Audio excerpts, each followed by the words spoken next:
Good afternoon, or good morning, or good evening, wherever you are.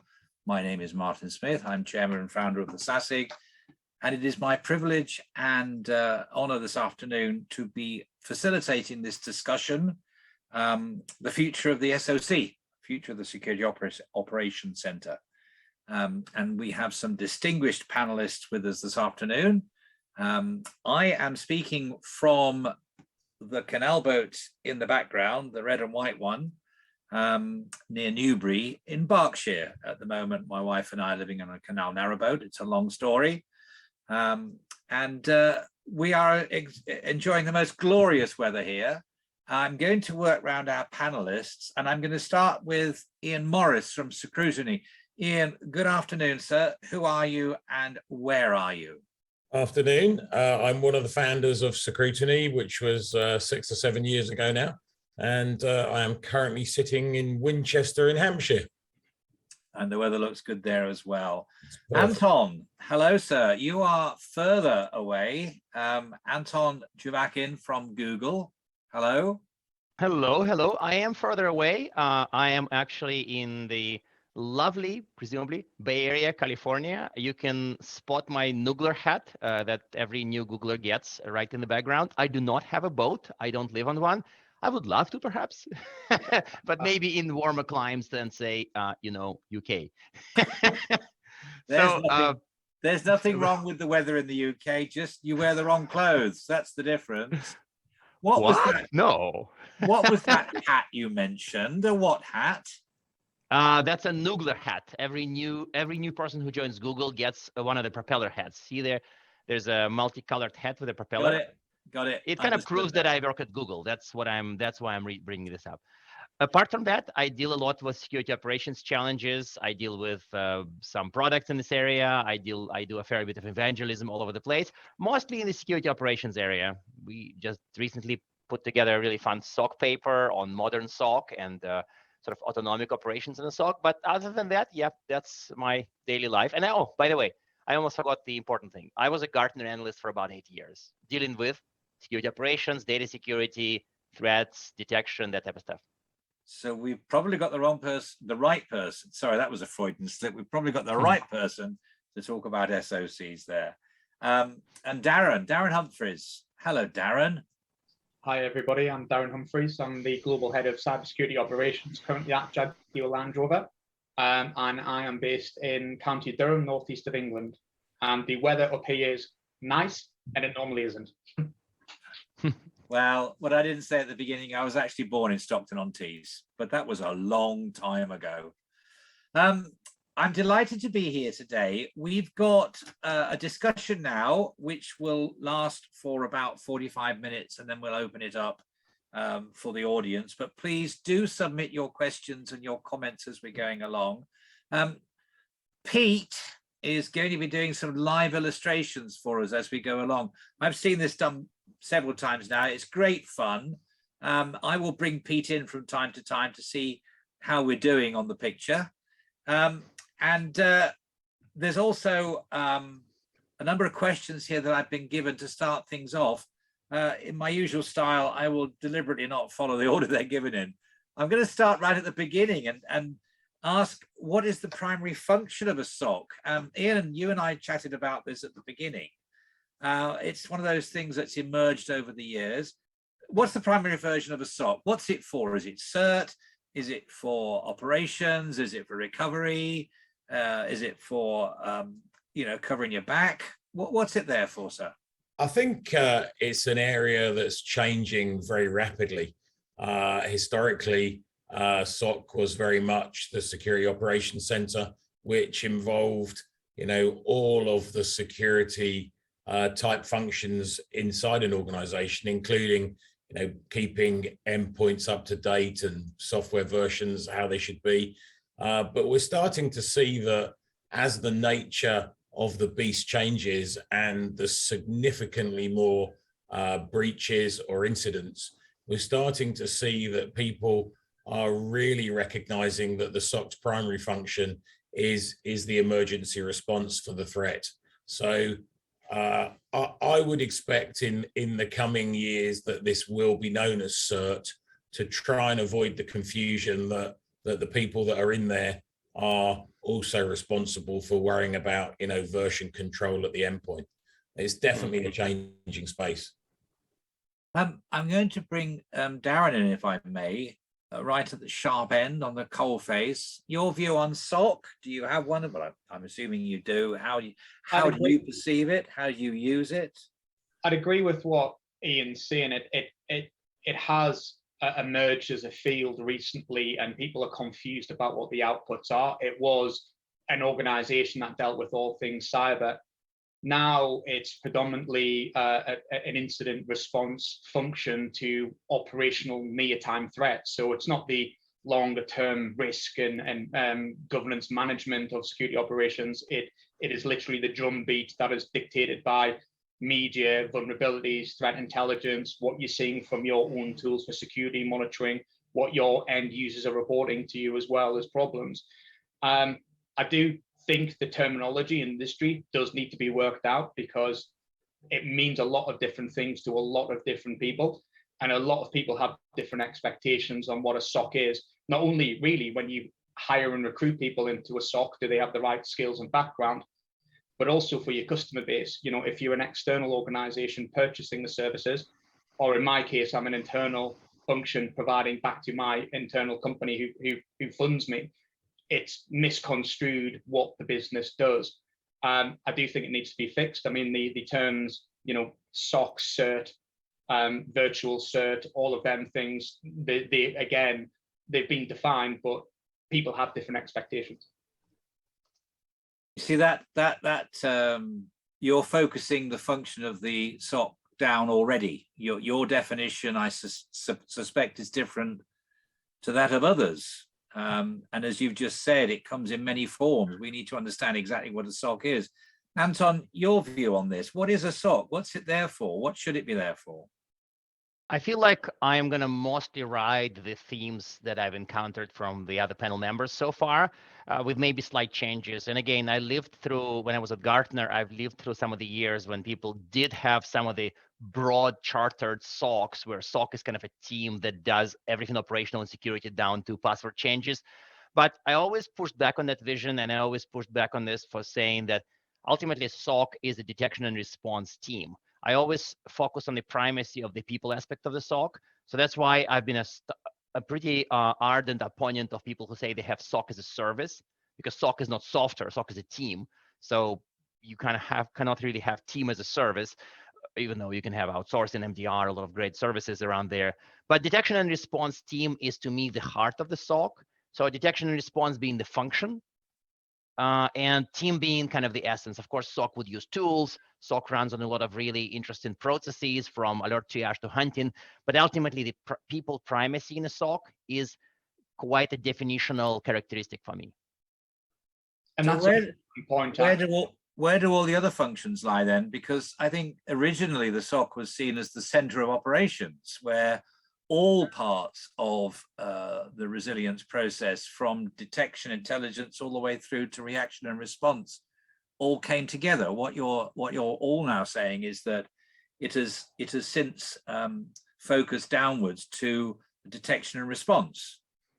But security operations and SOC aren't the same. Like, seeing a SOC, security operations is a broader bucket of stuff, and SOC is a smaller bucket within that bucket, right? So security operations, from password changes to managing endpoints, is quite valuable. But to me, I mean, there's a term confusion a little bit, but the field of security operations is broader than the function of security operations center. Yes, I know it's a little confusing, but that's how I usually treated it. Anybody else want to comment on that? Because I think it's an important point to bottom out. A lot of people will perceive today's topic as a broader view, and perhaps we are already focusing it down into a more narrow function. Ian? I think security has been around for long enough now, in terms of, the way we all see it with cyber, that actually the feeding and watering, the hygiene of running it is a pure IT operations function. Whilst you might have some form of specialization in that team that is security led, that there is absolutely an element of, this is just the run. And really people are starting to see that the cert needs to have, or the cert function, which really most SOCs are, needs to have the specialization. It needs to have a different mindset. These guys need to be, analysts. They need to be forensically focused, because the job is very different to, doing the feeding and watering of just, basic IT hygiene and endpoints. And I think the problem's systemic because of the growth in the market. More companies now realize the cybersecurity challenges. And as a result of it, it's a bigger problem than it ever has been. You take ransomware in 2010 and look at the statistics compared to today. Every big ransomware house and threat intelligence house today that are doing buybacks and purchasing and things like that, they're overwhelmed with the amount of the problem. So because the problems grew bigger and the supply of people coming into it, which is another question, what are one of the challenges, the people aspect of it, we've had to focus the people on specialisms instead of them being broader. And as a result of that, we are getting this myopic view where you have different pillars of the SOC. I mean, personally, my SOC is quite inclusive. I do security monitoring, level 1, level 2, level 3. I do incident response, vulnerability management. I do endpoint controls. We have a lot of automation, orchestration for password resets and things like that. We don't do it from the general, I don't know my password from a service desk perspective, which is where Anton was coming from. That's a generation 1, way back when in the early 2000s. I reset passwords now as a result of a cybersecurity problem, not as a result of a user not being able to access the computer. So, as all of these problems are manifested, more computers are out there now, more endpoints. We've had to differentiate and create different pillars within security operations.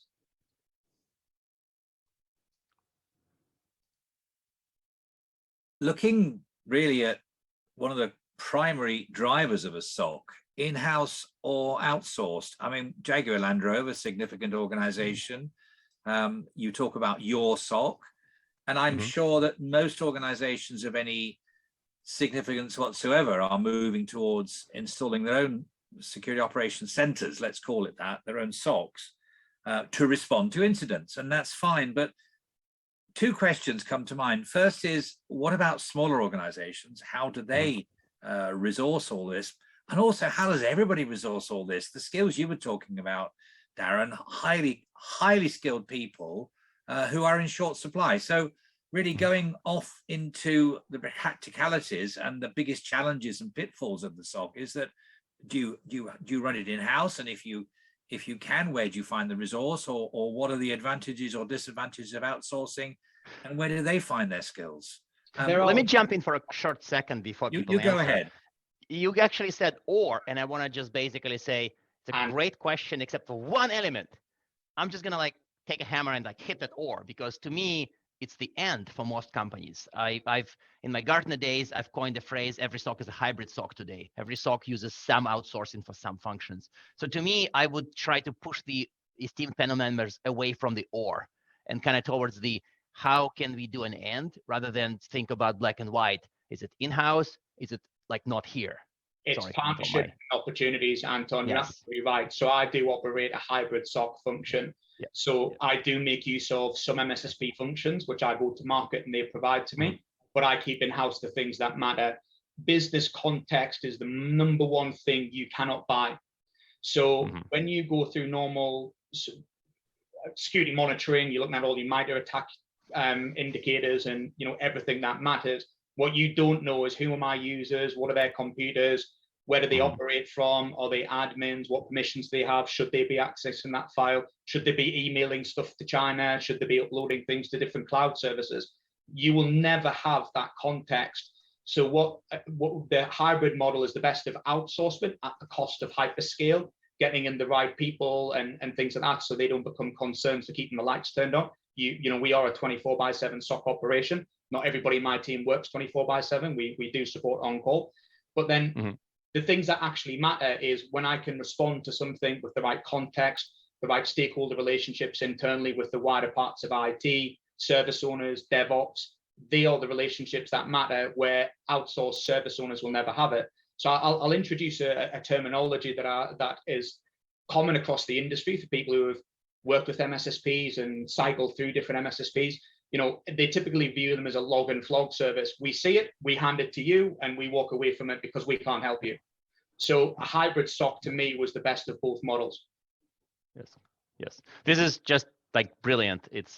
I could not have said it better. You lived through it, and it sounds really, it confirms everything I learned in my 8 years at Gartner as the best model. It's like joint operations and not outsourcing. I've tried to excise the overt from my materials when I was writing about SOC and MDR and MSSP, because I felt like overt really outsourcing, it really sends people down the wrong path of the soda machine. You throw a coin and then security tumbles out and you grab it and you run away. Like that really is broken today. It may have worked in the 90s, I don't know, but it does not work today. It's a joint operation all the way. Smaller organizations might have an easier time, to cover one of your points earlier, Martin, because smaller organizations are less complex. They have less users. They use common off-the-shelf technologies a lot. Usually when they deliver projects, they're less complex around the identity and access management pieces. You know, everything we do in IT, creates a technical debt. And as part of that technical debt, you have a cyber debt, because you're giving people access to systems, you're sharing it, bring your own devices to work. Everything like that introduces a technical problem and a cybersecurity challenge. And smaller organizations are more agile. Larger organizations are like oil tankers. It takes 5 miles to turn 2 degrees to the west. Ian, you provide SOC services. Your perception of this and the joint partnership between the organization and the customer? So what we see typically in the market is a scenario where most SOC as a service operations are really like a mirror. They take the alerts in and they just send the fire hose of them back to the customer themselves to then try and deal with. And it's often because of the intimacy, but it's really driven by the fact that everyone forces the price of some of these services down. And as soon as you started to do that, you've got a problem just in the term of how much time can analysts spend on things. So we aim to have, certainly with our more mid-market customers, we would aim to have a lot more of an intimacy to understand, what really is important to them and their crown jewels and the way they operate, so that when we present something to them that needs their action, we've gone through certainly a large degree of the steps already before we hand on the incident or the issue. Because with the best will in the world, and certainly in the smaller organizations, us just taking logs, running them through a SIEM, running them through some form of automation, and firing all of the alerts back at the organization, it is the worst thing ever for them, because they don't know what's hit them. So we actually have a double process with customers in terms of onboarding. So an initial, we would not normally have a onboarding SOC customer start off as a SOC customer where they were having a level of interactivity with the analysts. We would normally go through a 6-month process where we bring all their log sources in, we tune all the rules, we start to understand the things that are in their environment, which with the best will in the world might be triggering rules all over the place because they're not best practice, but it is the way they operate. So we'd rather work with them to understand what they really look like, try and get them tuned to a level of doing things under best practice, but ultimately to then saying in 6 months' time, let's get to a level whereby when we call something out, we've been through enough of the analytical work and the forensic work to present you with what looks like something that you genuinely do need to action. Let me pause just for one moment. I'm finding this fascinating. I'm learning so much here myself. But Pete, how are you doing there, sir? How is your pictures? How are your pictures coming on? What have we got? Cool. No, Oh, the propeller head made it in there. Awesome. Love just it. drawn an Thank oil you. tanker and a small boat to represent large businesses and smaller businesses. But yeah, it's fun so far. So you can see some of what I've done so far. I'm sure, and we'll get to see this at the end. And am I right in thinking that it'll be passed out to people that that have joined us today? Lovely. This is great. Yeah, I like this. Yep, like it. I have a question from the floor, which because I'm not an expert in all this, I'm going to read it out and I'm going to throw it out there and hope that one of you lovely gentlemen can answer it. What are your thoughts on SOAR, SOAR, and UBEA? Do those terms mean anything to you? Yeah. Yeah. Like I'm happy to I'm take so my glad you're all Gartner hat. nodding. Yeah. Anton. Yeah. So yeah, I lived through I lived through the years when Gartner created the terms, and I tried to I tried to add other meaning to the word to some of the letters behind when they were being created. So I'm sort of, I guess, qualified to be the first to comment, if I may. So to me, I'd probably start with SOAR, Security Operation Automation Response technology set. To me, this is very often presented as one of the things that would save the modern SOC, because SOAR is kind of seen as the shortest road to automation, to increasing automation in a SOC. Now, I'm being super careful by saying, SOAR will automate your SOC, because when you say that, I'll probably get on my baseball bat and like give negative feedback to that. Really, SOAR is the shortest way to add automation, but it still requires work. To me, this is kind of the part that people often miss. To start automating playbooks, to start automating some responses, you do need to be pretty kind of intimate with your processes in the SOC. You need to have processes. They need to be solid. They need to work. And then you can improve them by encoding them in a system that runs some of them automatically. So SOAR is kind of a good one. Let me stop here. Let's leave Yuba for later. Maybe we'll talk SOAR for a bit. Darren is nodding, but he's making a shy smile here. From a SOAR perspective, people often just try and they try and automate the processes that they do manually, so it can be a bit of a problem. They don't realize where to start, how to get something out of it. A lot of vendors can come in and talk about, we have a lot of canned content that will just work, and there's a lot of stuff that the requirements that need to be built there. So SOAR for me hasn't really lived up to its expectations of what it can deliver on, and I'll sort of emphasize that in two ways. If you look at the majority of the SOAR market and look at what they automate and orchestrate, it's actually enrichment. And the older SIEMs of the early sort of to mid 2000s, they enriched events as they were coming into the SIEM system, geo-tagging, permissions, labeling, organization labeling, and things like that. Now we seem to collect lots of stuff in a data lake and press a playbook that goes and grabs this information and enriches it, and we call it something new and charge lots more money for it.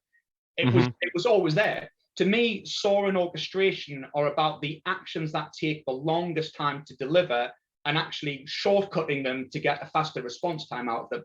So I'm more about automation and orchestrations when it comes to remediation activities, resetting passwords faster, getting to understand who people are, getting messages out to the right end user community support with what's going on, integration into the wider ticketing tools and things like that, so you can swap tickets between the teams. To me, enriching everything is only half the battle. The other side of it is truly the fixing the problem. Yeah, the action, or the action that changes something in the environment, not just the action to make stuff to give humans later. That's exactly right. I mean, enrichment has been a common first step, but I mean, over the last maybe 2, 3, maybe 3.5 years, I've seen more people to start automating like phishing responses. Phishing responses like baby's first SOAR playbook. At least that's the term that Gartner editors removed from the paper. I wanted to say baby's first SOAR, and they're like, no, don't say that. So, but there are some actions on emails. There are some actions on specific SIEM alerts that deserve to be closed. Now you can say they didn't deserve to be produced. You should tune your SIEM. True, but I've seen SOAR value in areas beyond enrichment, but admittedly, it's a thin sliver for now for most companies. So I'm yeah, exactly. We want to touch on Yuba? Oh, sorry, go ahead. Ian. There's the nervousness associated with the automation. Everybody's still nervous about becoming their own denial of service. by just automating what they're going to do. I think the classic is everybody's got an iPhone and a camera and a security system at home.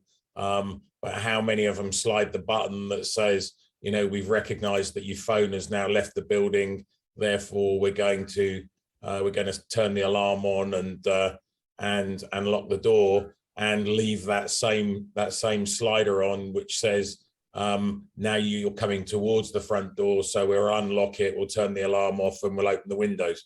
No one can quite mentally get there in the same way as, if we think we've seen something bad, is the automation going to allow us to pull a big lever which turns the VPN off or something? People are a bit haven't really got there, and I think that's because it's just not been proven enough. The UABA thing, I think, is a very different thing, and again needs to be treated with sense and sensibility. We see vendors turn up every day and that they tell you that they can understand exactly behavioral stuff and this, that, and the other. But if you see those things firing alerts, it's non-stop. So what does UBEA stand for? Well, User and entity behavior analytics. Yeah. Whoa, slow down. Say that again slowly. User and entity behavior analytics. It's part of an UEBA, right? UEBA, I've correct. got it now. Yes, now I recognize it. It's Martin's never been on this canal boat. Do we raise an alarm? So, and again, a lot of this is just about sense. So if some user touches a server that he's never touched before, in a time window that is deemed to be, perhaps not business hours, or in a region that, he's never been to before, then, perhaps that does need a flag raising to just say, why did that happen? And I think it's like a lot of these things, it's about being able to get as much telemetry as you possibly can to determine whether that really is a unique event, to try and understand exactly what's happening. Because otherwise, whilst we are all, creatures of doing the same thing, new things are happening all the time. And, if you're not careful, you'll just swamp yourself with a load of alerts that don't need looking at. I'm conscious that time is racing along. I'm fascinated by all this. Just before we move on, I don't know even whether this is a relevant question or not, but we talk about automation, we talk about machine learning. Is anybody talking about artificial intelligence in this field? And if so, is that valid, or is that just another name for machine learning in this context? Darren, you look like you're jumping on that one. UEBA is one of the first players into the AI market. There's no such thing as true AI.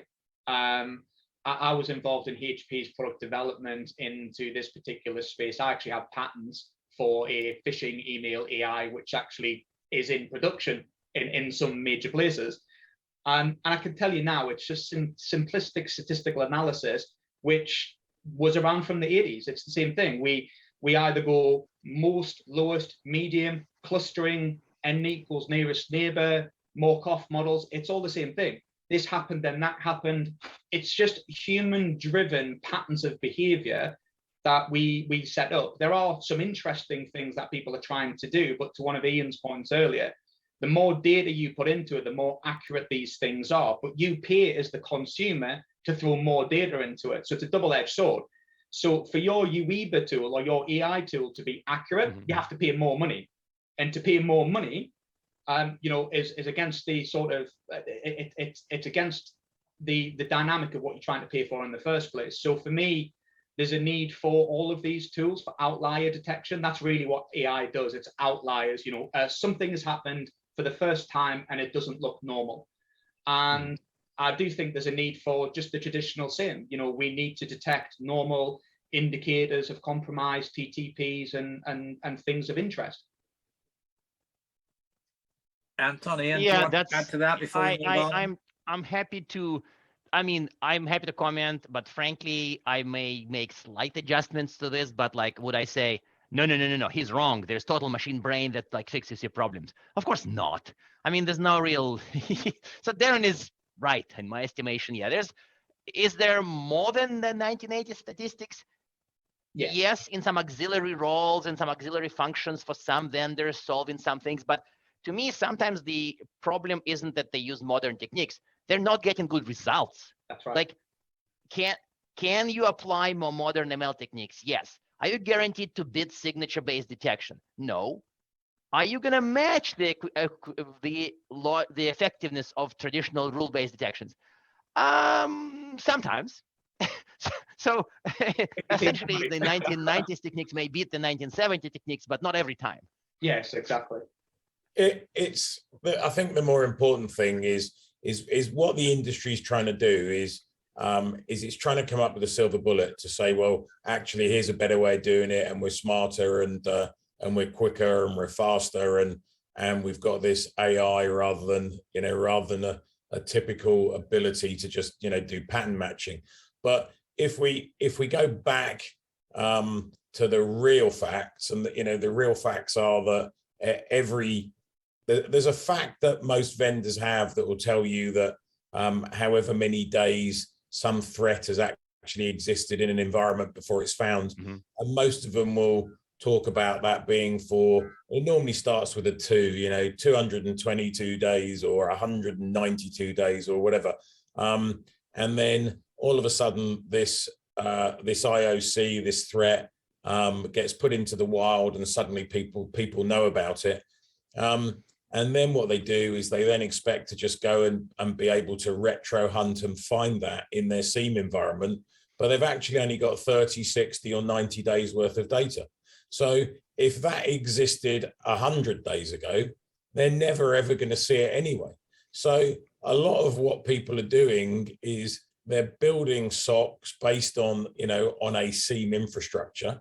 They're containing the cost of that SIEM because if they want to really have a good ability to look back over a year or so, they know that it's cost prohibitive. So actually they trip themselves up before they've even started, but then they start talking about the ability of AI, which sort of doesn't really have a lot of relevance. You've built the house on sand before you started. Yep. And again, the cost prohibitive argument is great because some of the modern tools, they scale, but they don't, but your wallet doesn't. And again, I don't want to take my Chronicle hat and put it back on and remind people that Chronicle doesn't charge per gigabyte and you get 1 year of retention with fixed price. But many tools scale physically because they back end to cloud scales, you're done. But then your budget doesn't scale because you see an 8-digit bill at the end of the year from a notable vendor, and then you realize, wait a second, another 7-digit bill is coming from a cloud provider. Who this vendor backends to? And I'm like, whoa, wait a second. Does this really mean it scales? No, to me it doesn't.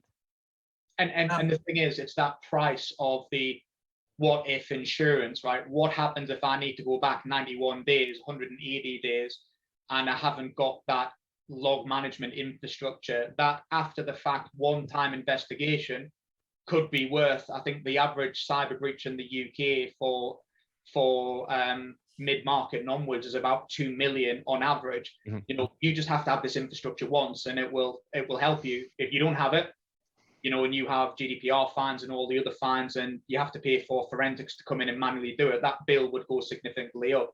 So that there is a balance there. But if there are options on the table where you didn't have to pay the events per second cost and storage costs, and worry about the hyperscaling and how fast the queries work and all of them things, it does actually help you, and it does actually give CISOs and board of companies some comfort that we not only can detect things as they happen forward, but can also go back in time.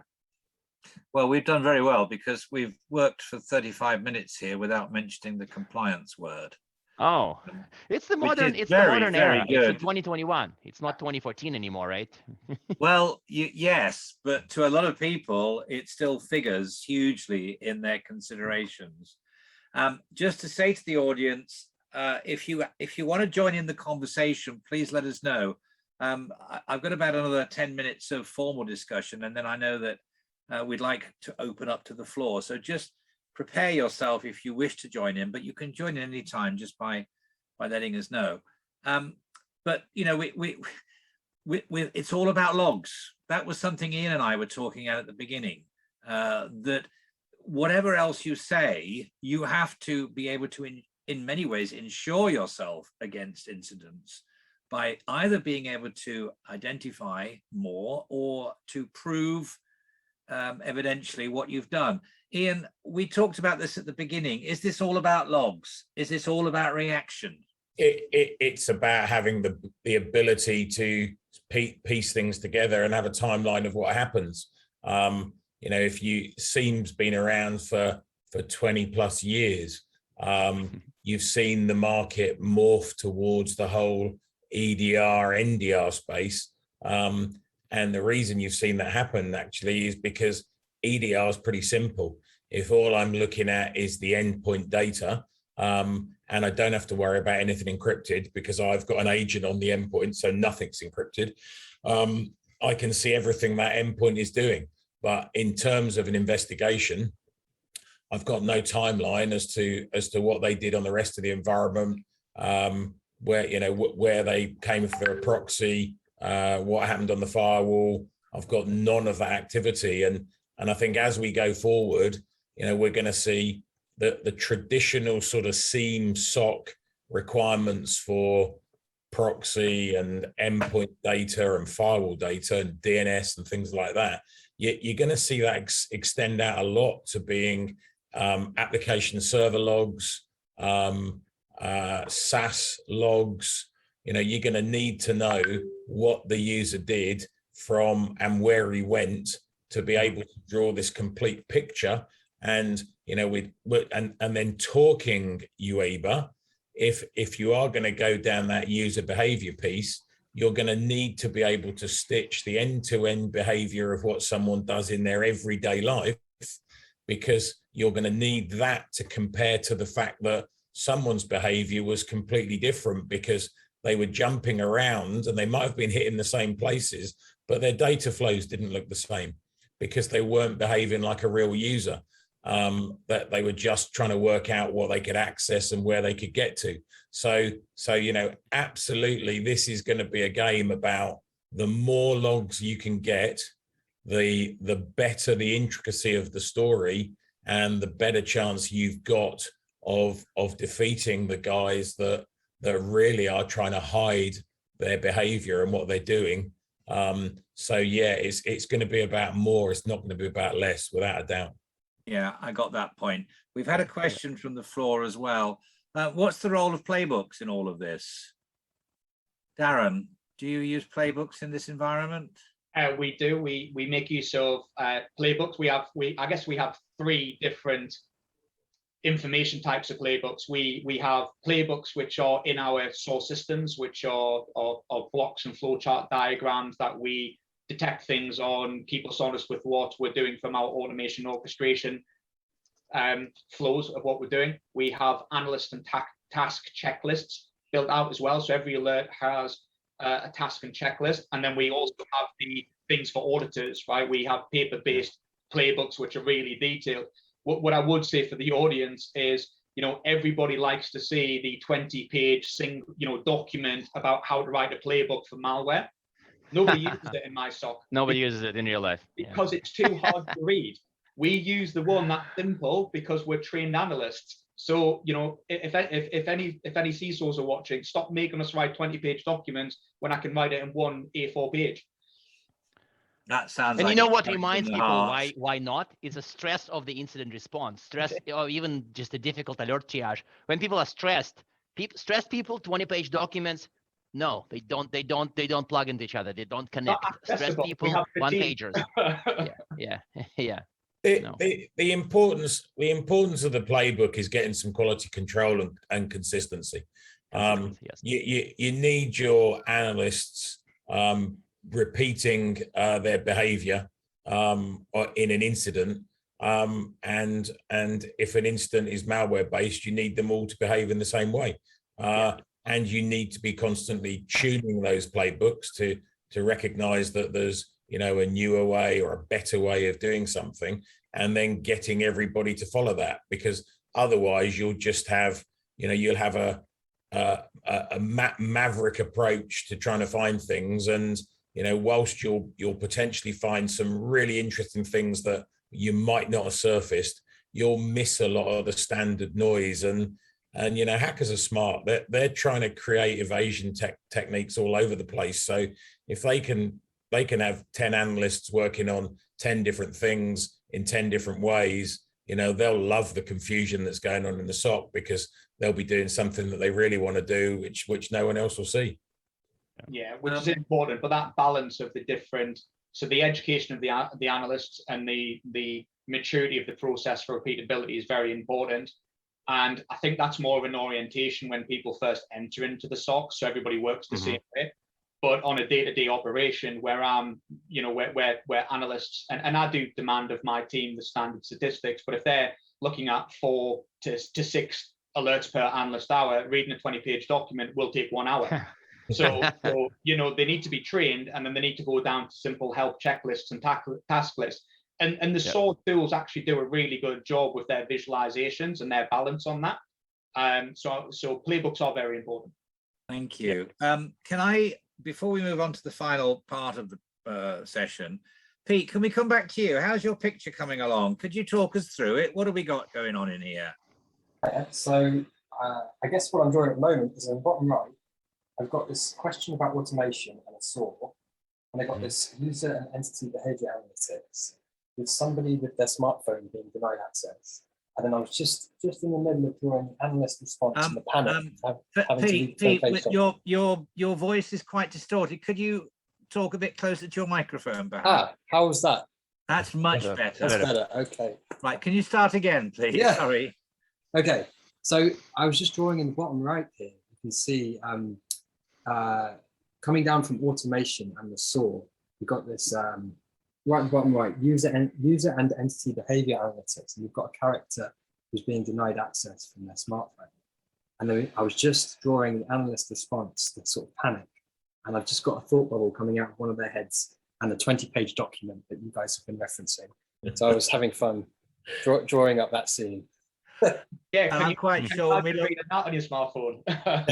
Oh no. Well, that's great news. Right, thank you for that. We'll come back to you at the very end if we may, Pete. Fantastic. Do we have any more questions from the floor? I'm just checking my little magic machine. No, I think we're all right at the moment. I'm going to throw something out now about the best way to make sure that we get the SOC fit as possible for the future. What current weaknesses do you see in the SOC that we should be improving, and what improvements do you see coming over the horizon? I don't quite know who would like to try and take that first. Well, I mean, one of the things I'm seeing more and more of is, we were talking about the ability of SOAR to be able to enrich things.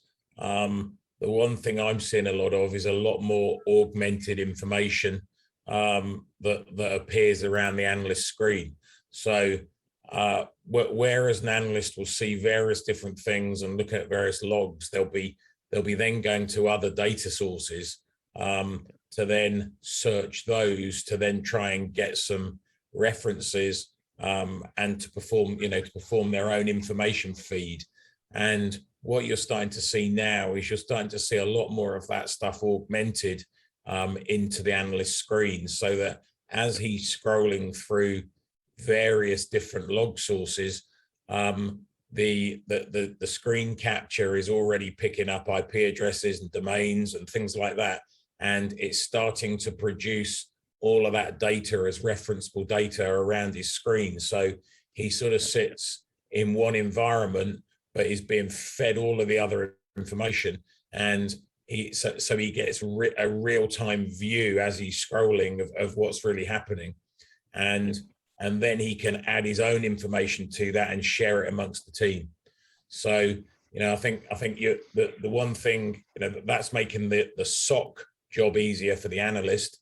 On the system side, Systems are changing constantly to really be able to look at scale and performance, but more importantly, the thing that's going to be infinitely more important for the guys that are doing the job and for the people that need to know the alerts is the level of intelligence that's already been fed into these systems of known bad, known behavioral issues, known IOCs and threats. Because with the best will in the world, if we go back 20 years and a company called Blue Coat said, well, here's a piece of equipment and we can stop the user going to all of these URLs that are bad. And now we think about the scale of what we're dealing with now as the internet.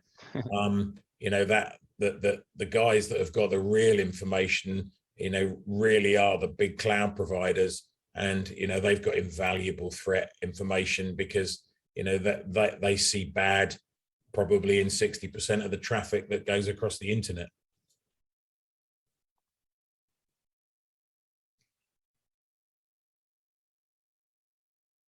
I hear you, Martin. No, I know. Darren, what's your frustration, and what would you like what's on your shopping list, top of your shopping list? I think it's the blue teaming side of things. Red teaming actually works really well.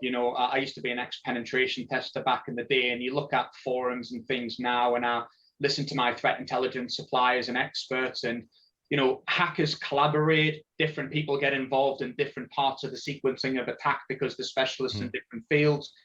And on the blue team side of things, we don't share information. We are hesitant to talk about our hacks, our failings, where we are, our maturity levels and things like that. So for me, I'd like to see better collaboration on the blue team community. I think the people who are veterans in this industry who have built SIEMs and SOCs and things like that, they hoard the information for gain, which is just normal. But it would be better if the community did open up, because ultimately it will help everybody within cybersecurity operations. And this has been a pretty painful thing Anton, for many. Anton, sharing.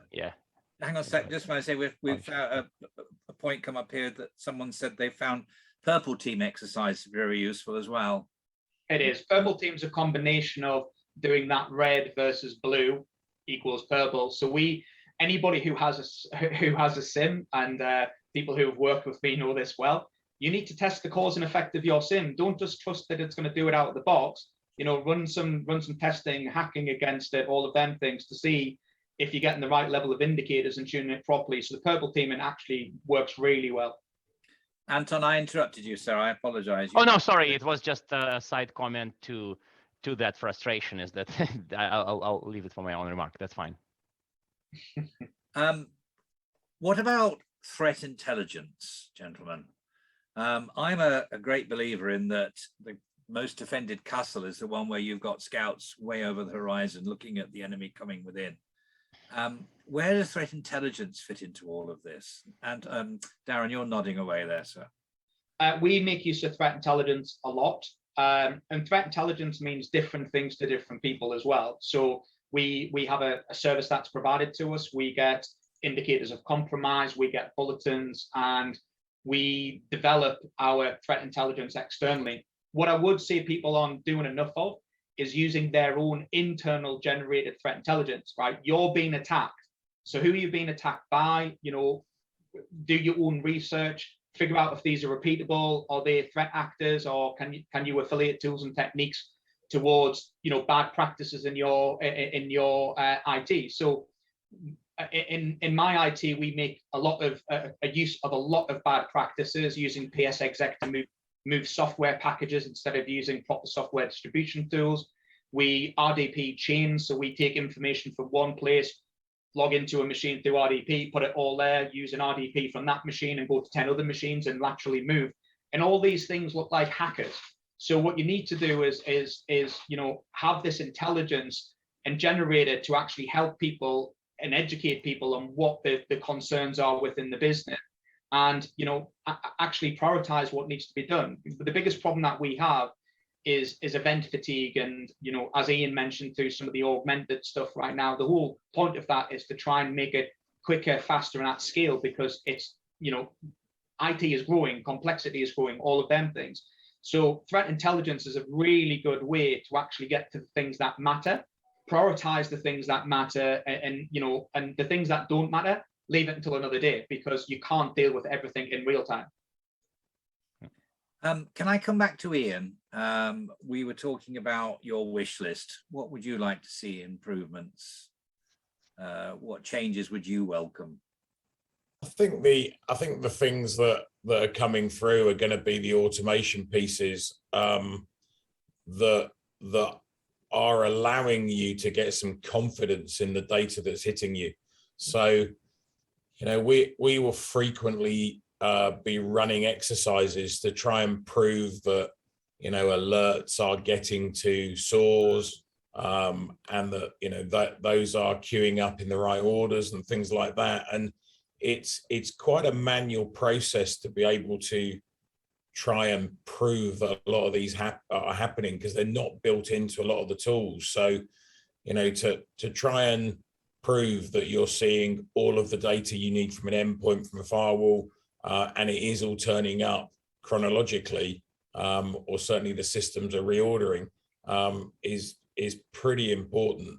The threat thing, again, is very important. The challenge with threat intel is it comes from most companies like a fire hose, and it's very hard to get context to it again. So I would urge anybody that's in that looking at threat intel to speak to the companies that can really give context to it. The motor industry is a great industry where if you get a standard sort of self-service threat intel system, you'll get 100 reports a day that there is there are keys available on the darknet for $20 that can open any one of your cars.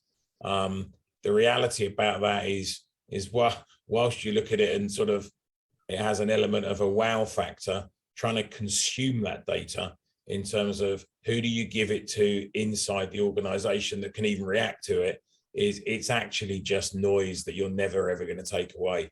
So that context is everything, even down to your geography. Well, I think that's really useful, because that's brought us right back to one of the very first things that we discussed. It seems like about 3 days ago. This has gone past so quickly. It's amazing.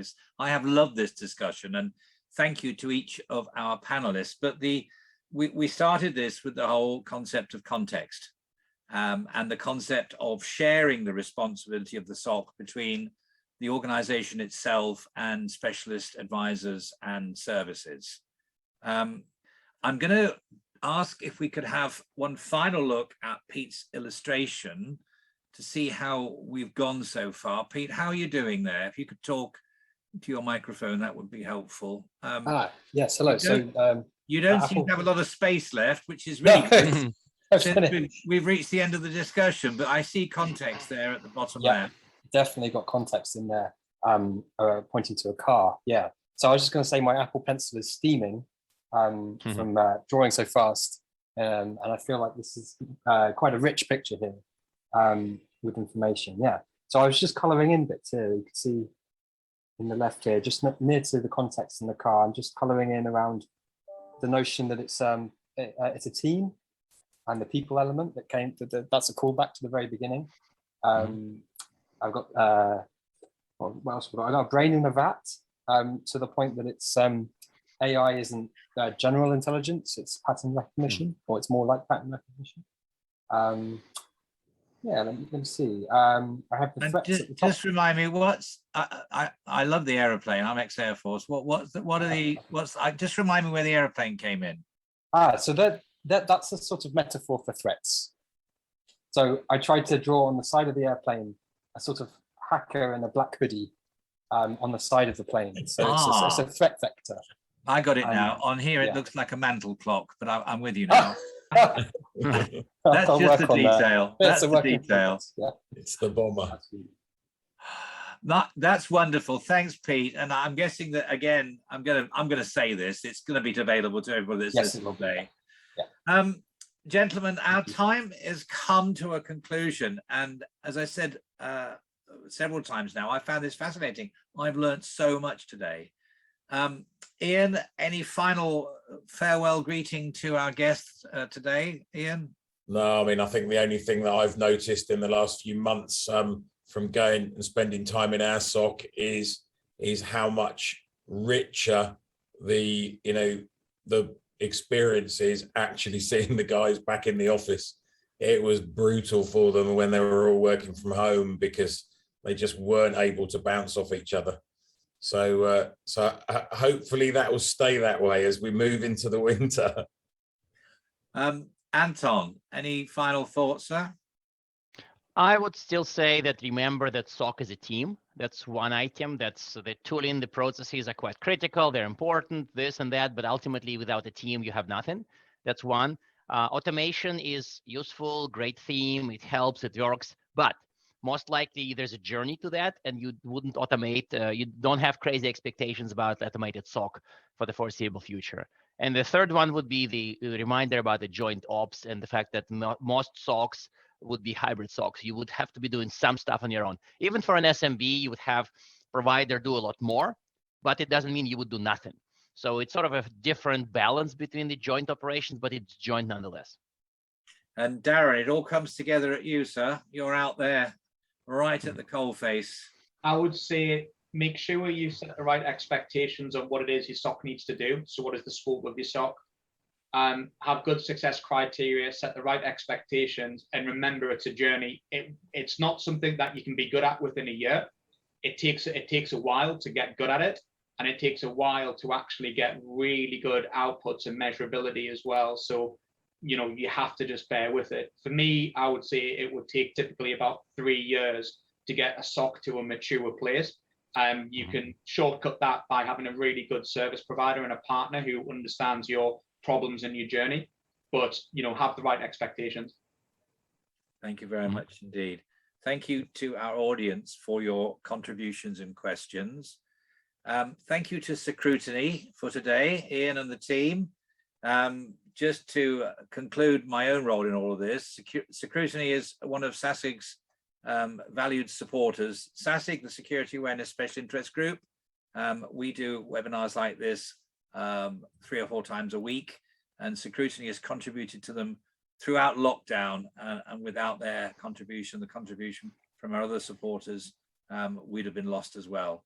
So if anybody wants to join the SASIG webinars, do have a look at our website and contact Secrutiny if you want to know more about the services they offer. I don't know, I'm feeling a bit lonely now because there's no one I can hand over to.